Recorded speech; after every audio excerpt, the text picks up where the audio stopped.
Hi everyone, welcome back to the channel. I'm Nisan and today I'm sharing with you my favorite sewing trick, perhaps of all time. It's a great way to achieve a really clean finish at the edge of your facings. You can use it anytime you're interfacing any piece of facing. So it's really versatile. You can use it on tons of patterns. I'll give you some pattern recommendations as well as some fabric recommendations and walk you through how to do the little trick.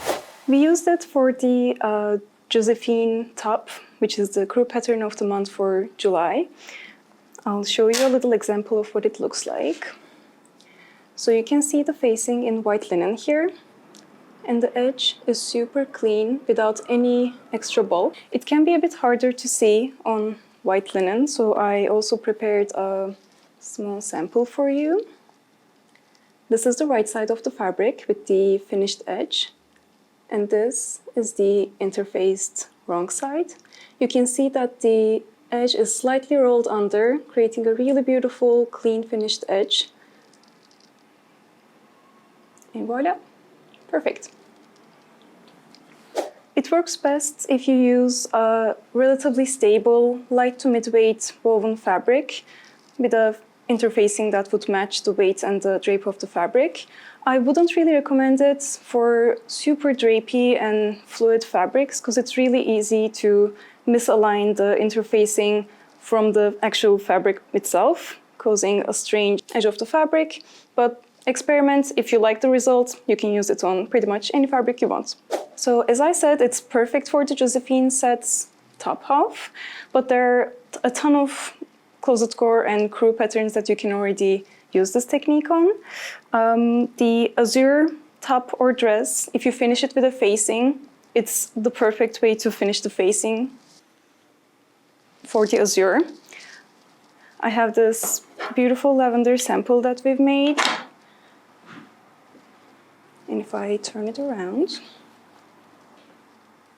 you can see that the facing ends really beautifully in a really clean line. And this is the wrong side. So this is an example where you have a front facing and the back facing that is joined by two side seams. So you can either apply the technique on the front and the back facing separately and then sew your facings as normal, or I'll show you a cute little trick to get an even neater edge on this side seam area. Another great set of patterns to use this technique on is camp color shirts. So I have my freshly made Fran pajama top here. This fabric is about to come out on the core fabric side, so watch out, this is a sneak peek for you. If you take a look at the facing, you can see that we're just dealing with the front facing here because it's sandwiched inside the yoke, so just one piece of facing. And again, it has that beautiful, crisp, clean edge. So you can use it on the Fran pajama top, Carolyn pajama top, the front facing of the Sigourney jumpsuit, the hidden facing of the Mitchell trousers. It's really quite versatile. You can also use it for fan favorites, Pietra pants and shorts, and also the cielo top or dress. So possibilities are endless. All right, I'll show you how to do this super simple technique on the brand new Josephine top.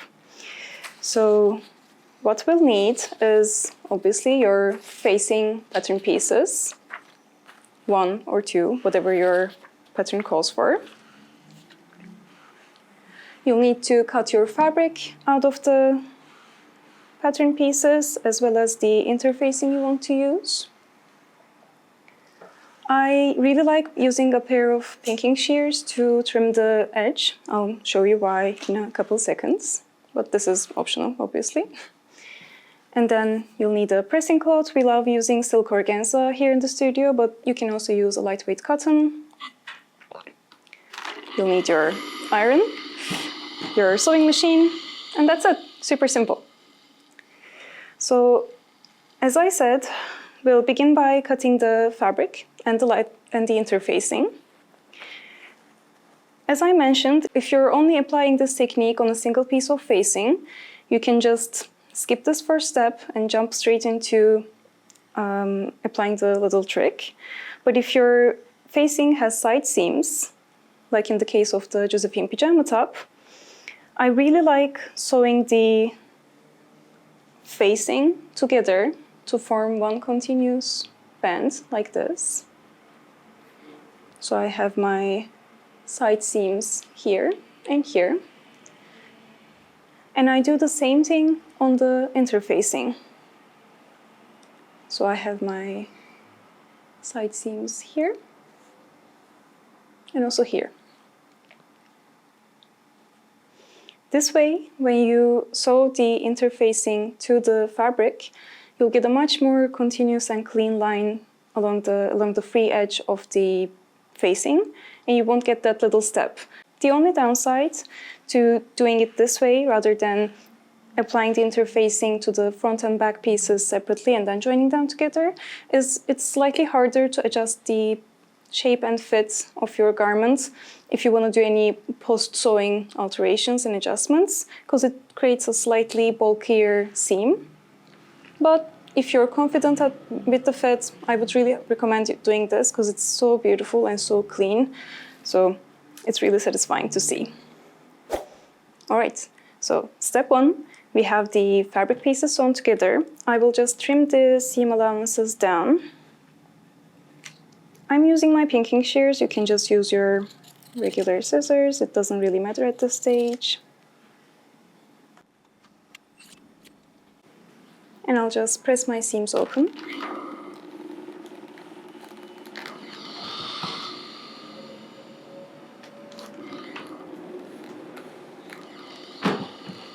There we go. For the interfacing, I've done the exact same thing. I sewed it using the seam allowance given in the instructions, which was 5/8 for this case. You can see the seam here. For the interfacing, you want to trim it back really close to the seam line, leaving about 1/8 of an inch or 3 millimeters of seam allowance, like so. Again, you can just use regular scissors for this step. And then, because obviously we cannot press the interfacing using our iron without melting the glue, you'll just give it a quick little finger press to press the seam open and encourage it to lay flat, like so. Next, you'll just align the right side of your fabric with the right side of the interfacing. A little note here, it can be tricky to figure out the right and wrong side of your interfacing. When I say the right side of the interfacing, I'm referring to the smooth, glueless side that will be visible to the outer world. And the wrong side refers to the sticky, bumpy, textured side. So we want to align the right side of the interfacing, that is the smooth side, with the right side of the fabric. And you want to pin along the free edge of the facing. So this is the edge that you want to finish. So it's not the edge that you will be sewing to the rest of your garment. This is the free hanging, free floating edge. Start by aligning the seams if you have any.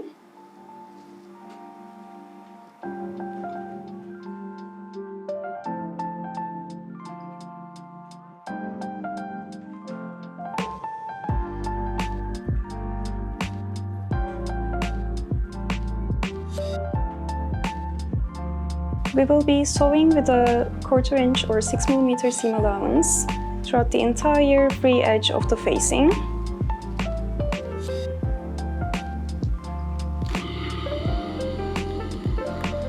Go over here. We'll be sewing along the free edge at a 1/4 inch or 6 millimeter seam allowance.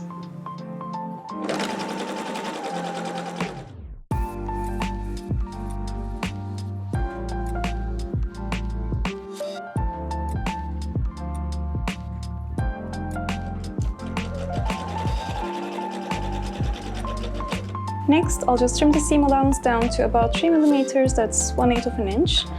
At this stage, I really like and recommend using a pair of pinking shears, especially if you're working with a curved facing, because what you'll need to do otherwise is cut little notches into these curves here.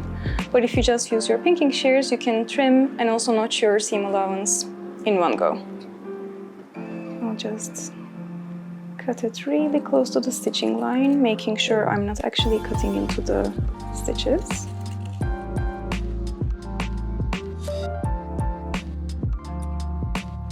If your facing has a perfectly straight edge, you can just use a pair of regular scissors, because the piece won't benefit from having any notches cut into it, but it's your choice. It doesn't really matter.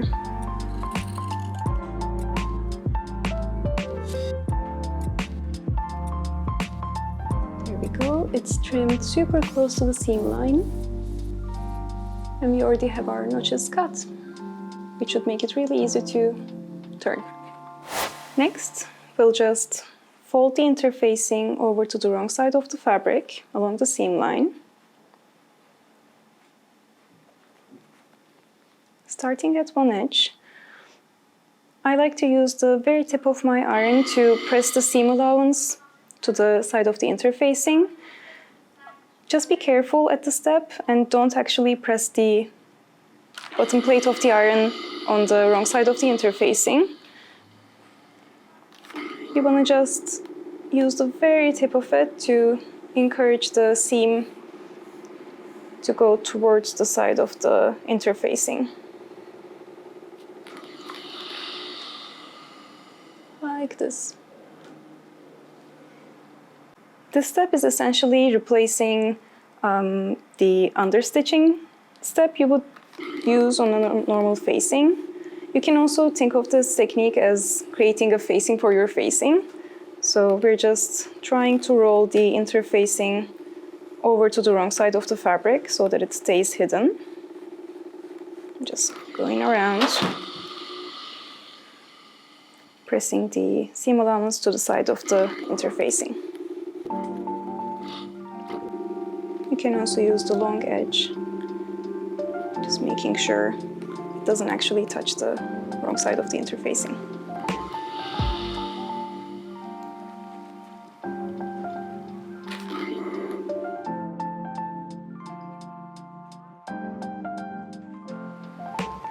Now that it's pressed towards the interfacing, you can sort of see the pinked edge going towards the interfacing there. We'll just fold it at the seam line so that the wrong side of the interfacing is touching the wrong side of the fabric, like so.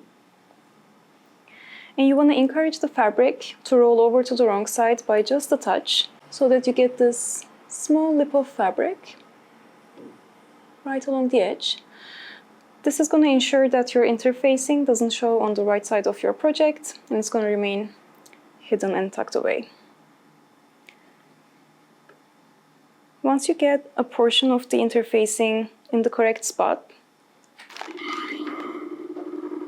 give it a very slight little press with your iron just to affix it into place.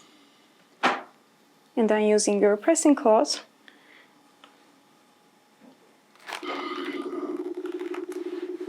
iron the fusible interfacing so that it's fully adhered to the wrong side of the fabric.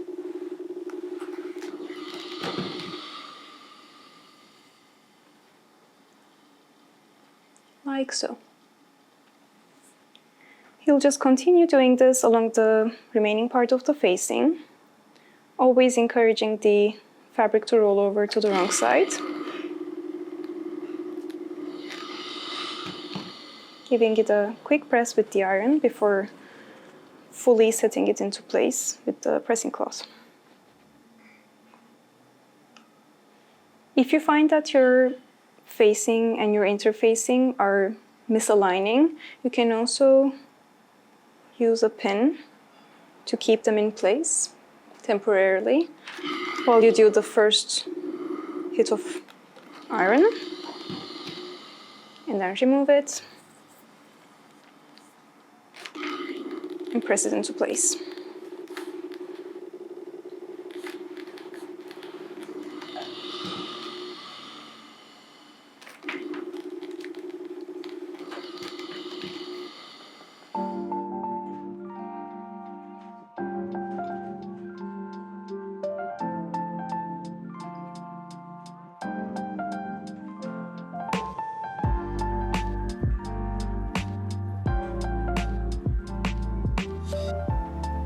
There we go, the entire piece of interfacing is now adhered and applied to the wrong side of the fabric.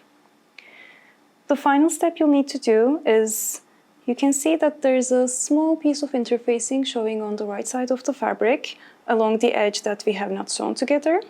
This is caused by the turn of cloth, so because we rolled over the fabric to the wrong side slightly, that meant that the interfacing got pushed over from the other edge. So you'll just need to trim this off using a normal pair of scissors.